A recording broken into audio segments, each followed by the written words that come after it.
Hey, what's up everyone? Morey Croson here, and we have another new breakdown for you today. It's going to be on Zach Wilson, the quarterback from BYU. He's a dark horse Heisman Trophy winner right now, and has already thrown for 1,600 yards, has 12 touchdowns, really coming on and having a great season. And so I wanted to go ahead and give you guys a breakdown here today. As always, if you like the information, go ahead and click the thumbs up down below. You can subscribe to the channel if you haven't already. And if you have any questions, comments, anything like that, recommendations, you go ahead and leave those in the comments down below. We'll hop in the video right now. All right, so the big thing with Zach Wilson here that has really been impressive is just his ability to really throw from a lot of different arm slots. So I'm going to try to be able to show you guys some of that, as well as just being able to, really the receiver that he's playing with and throwing to is also having a great year. In this game, I think he has like 3-4 touchdowns. And so, it's a kind of a combination. And, first thing we'll go is we'll see the drop back, we'll see the load. You always like to show you guys what that timing's like. So we'll see here, he's loading back. He gets the ball back at probably about 83, right? 83 seconds. Looking at the timestamp down below, just to show you guys the release time. He loads until probably about, he has a pretty long load, 83, 1.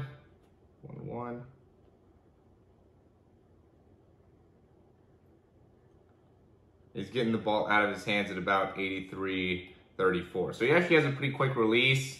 Maybe it's up to 36, but about 0.34, 0.36, loads the ball for about, 0.1 seconds, which is pretty quick there. Overall, he has the load goes for, a good amount of time or a good amount of distance, right? So he gets here and he has to get the ball all the way up, but he just kind of has like a lift to it. He doesn't bring the ball back very much. He just kind of goes right up and comes right through as he's loading the ball up. And that's why I kind of like to drop the ball a little bit there too, just because it makes it so I think it clears the elbow a little bit more, where if I start to get my arm going too far back here, then I feel like I run out a little bit more range. So definitely cool to see another guy that loads the ball kind of low like I do, and hopefully, is able to have more and more success as he continues onward. The big thing that stood out to me is just how he's creating force out of the back leg. It seems like he's a little bit inconsistent there. So here you can see he's pushing out that back leg, getting his weight to transfer forward, but then as he's pushing off, he has more of his weight coming in with the foot, right? So he's pushing inwards like that, and then as he starts to absorb and the ball's actually coming out, then he kind of brings the foot back out to the side. So it just looks like he might be a little bit unstable in that front leg by first pushing in and rotating in, kind of like almost a baseball player or something like that, or a pitcher, and then at the end kind of brings his foot back out to the side. Again, it would just cause, at least for me, it would cause me to have a little bit of an imbalance, right? I want all of my weight to be shifting forward, or I want my leg to be going, forward to the outside. I don't want it to be going inside and then outside, and just having that weight shift, I think, would end up being, difficult for me to be able to consistently throw accurately with, because of that lateral shift. Once your body starts moving side to side, that's really where your accuracy comes from. Your power comes from being able to push your body forward, right? And kind of going in more of that plane, where more of that accuracy is going to come. How well can you stabilize that side to side motion? Okay, here's going to be a nice deep throw. Notice how once he notices he's going to throw deep, how well he just kind of sits back into that hip. Right, he kind of sits back into it here. He's about to throw it, boom. Sees the guy, gets himself set up.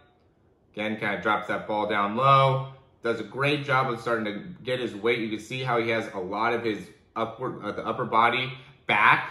And as he's pushing his lower body forward, getting himself set up there, rises as he's coming up, especially on those deep balls, which I think is great, and keeps that front shoulder in a really, really good position. You can see how early, too, he has that nose of the football ready to go. He has his wrists in the right position all the way at the very back. I know we can't see, the side view. It'd be great to be able to see it from here, but being able to just see how he's driving that elbow through and has his wrist in a good neutral position from the very bottom of the throw. If you guys want to check out the Josh Allen throw, you could see that, where he does a similar thing, which seems to be how to be the most effective in your overall throwing mechanics. Here's a good throw where he just ends up kind of throwing it off to the side.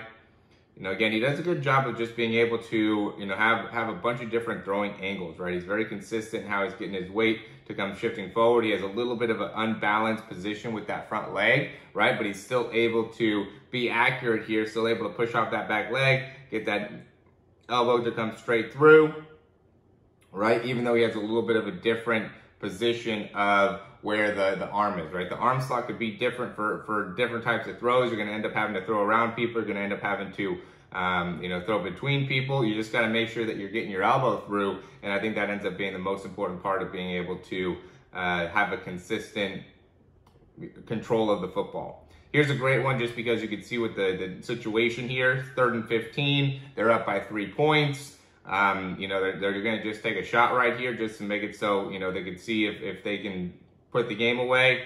And he puts on just an absolute perfect throw. Pretty wide with his feet here. As he's getting set up, I'd say he's maybe overstriding a little bit with that front leg. But again, he does a great job pushing off that back leg. See how much of an extension he gets out of that leg? There's so many guys that I get that send in their breakdowns that just do not get very good extension out of their back leg. And I think that's really making it hard for them to be able to be as successful as they can as a quarterback because they're just not getting the lower body activation that they need in order to have a lot of success as a quarterback. So that's a huge, huge thing that you guys need to be able to recognize and work on is being able to get great hip extension and great push off of that back leg in order to have a little bit more power. But look at this throw.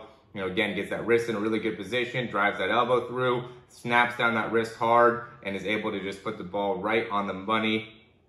Again, that receiver Dax just actually had a killer day and beat him again here. He started off the game with like just mossed somebody just ridiculously. So I would watch out for the receiver as well. Both these guys are definitely candidates to have a big, big season this year, and it's going to be exciting to watch. So as always, if you like the information, subscribe down below. And we have a few different things that are available right now for quarterbacks. You can go ahead and check that in the description down below. We're going to continue to add new stuff. I'm working on a brand new program for you guys that's going to make it so you can learn more about quarterback mechanics. So actually watch tutorial videos about it. I'm working on it this weekend and should have it out to you guys by next week. I'm super excited. Stay tuned for more. And as always, thanks for watching. We'll talk to you soon.